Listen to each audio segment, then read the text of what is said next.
ইন্টারভিউতে অনেক সময় প্রশ্ন করা হয় হোয়াট আর ইউর উইকনেসেস, আপনার দুর্বলতাগুলো কি। এই প্রশ্নের উত্তর দিতে আমরা প্রায় একটু অসুবিধার সম্মুখীন হই, কারণ হচ্ছে আমি আমার কোন দুর্বলতার কথা বলতে পারি, আসলে কোন কোনগুলো বলা উচিত, কিভাবে বলা উচিত, এটি অনেকের জন্য একটু চ্যালেঞ্জিং হতে পারে। কারণ কিভাবে আপনার দুর্বলতা তুলে ধরবেন তা সঠিকভাবে ব্যাখ্যা করাটা খুবই গুরুত্বপূর্ণ, এবং আপনি যদি সঠিকভাবে উত্তর দিতে পারেন তাহলে এটি আপনার পেশাদারিত্ব এবং আত্মবিশ্বাস প্রদর্শন করতে সহায়ক হবে। আজকের ভিডিওতে আমি শেয়ার করব এই প্রশ্নটি কেন করা হয়, কিভাবে আপনার দুর্বলতা সঠিকভাবে উত্তর দিবেন, উত্তরের জন্য কিছু সম্ভাব্য উদাহরণ।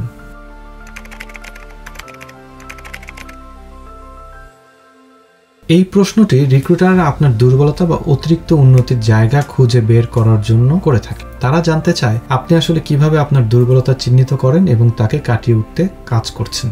এই প্রশ্নের মাধ্যমে রিক্রুটার আপনার স্ব-কগনিশন বা সেলফ অ্যাওয়ারনেস এবং আত্ম উন্নয়নের প্রতি আপনার আগ্রহ পরীক্ষা করতে চান। রিক্রুটার আসলে জানতে চান আপনার দুর্বলতাগুলো কি এবং আপনি কিভাবে তা সংশোধনের চেষ্টা করছেন। আপনি যদি কোনো দুর্বলতার মুখোমুখি হন তবে আপনি কিভাবে তা মোকাবেলা করছেন এবং আপনি কি আপনার দুর্বলতাগুলোকে কাটিয়ে ওঠার চেষ্টা করছেন কিনা। কিভাবে এই প্রশ্নের সঠিক উত্তর দিবেন। দুর্বলতা নিয়ে কথা বলতে গেলে আপনাকে সতর্ক থাকতে হবে। আপনার দুর্বলতা এমন কিছু হবে যা কাজের জন্য গুরুত্বহীন বা খুব বেশি নেতিবাচক নয়। আপনি যা বলবেন তা অবশ্যই অন্তরঙ্গ এবং প্রকৃত দুর্বলতা হওয়া উচিত, তবে আপনি ইতোমধ্যে তা কাটিয়ে ওঠার জন্য চেষ্টা করছেন এমন কিছু হতে হবে। উত্তরের কাঠামো হবে সঠিক দুর্বলতা নির্বাচন করুন। এমন দুর্বলতা বেছে নিন যা আপনার পেশাদার দক্ষতার উন্নতির জন্য কিছুটা বাধা হতে পারে। আপনার দুর্বলতার উন্নতির জন্য পদক্ষেপ শেয়ার করুন। আপনি কিভাবে সেই দুর্বলতা কাটিয়ে ওঠার চেষ্টা করছেন এবং কিভাবে তার উন্নতি ঘটাচ্ছেন সেটা বলুন। ফলস্বরূপ ইতিবাচক কিছু দেখান। আপনার দুর্বলতা কাটিয়ে আপনি কিভাবে আরো উন্নত হয়েছেন তা তুলে ধরুন। আমার একটি দুর্বলতা হচ্ছে আমি কখনো কখনো খুব বেশি পারফেকশনিস্ট হয়ে যাই। যখন কোনো প্রজেক্টে কাজ করি তখন আমি সবকিছু খুব ঠিকঠাকভাবে করতে চাই এবং ছোটখাটো ভুলগুলো আমাকে চিন্তিত করে তোলে। তবে আমি এই বিষয়ে কাজ করছি এবং শিখছি যে মাঝে মধ্যে দ্রুত কাজ করা এবং বিগার আসপেক্ট দেখা আরো গুরুত্বপূর্ণ। আমি এখন নিজের কাজের অগ্রগতি নিয়মিত মূল্যায়ন করি এবং বুঝি কখন কাজ শেষ করা উচিত যাতে সময় মতো ডেডলাইন পূর্ণ করতে পারি। এখন আসুন দেখি এই উত্তরটি কিভাবে কার্যকরী। এটি আপনার সত্যিকারের দুর্বলতা পারফেকশনিজম তুলে ধরেছে, যা খুবই নেতিবাচক নয়। এটি আপনি কাটিয়ে উঠতে পদক্ষেপ নিয়েছেন, যেমন সময় মতো কাজ শেষ করা এবং বড় বিগার আসপেক্ট দেখা। আপনি নিজের উন্নতি এবং শিখতে বা আপনি লার্নিং কার্ভে থাকতে যে আগ্রহী তা প্রমাণ করেছেন। এরকম আরো কিছু কিছু সাধারণ দুর্বলতা আছে যা আপনি উল্লেখ করতে পারেন। অতিরিক্ত সময় নিয়ে কাজ করা, ওভার থিঙ্কিং।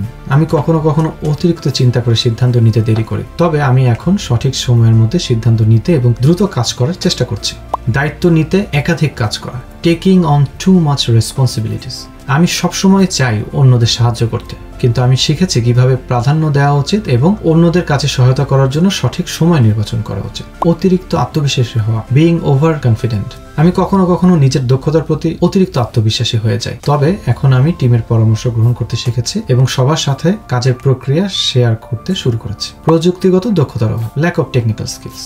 আমি কিছু নির্দিষ্ট প্রযুক্তিগত দক্ষতা শিখতে পারিনি, তবে আমি বর্তমানে কোর্স করছি এবং নিজেকে আরো দক্ষ করতে কাজ করছি।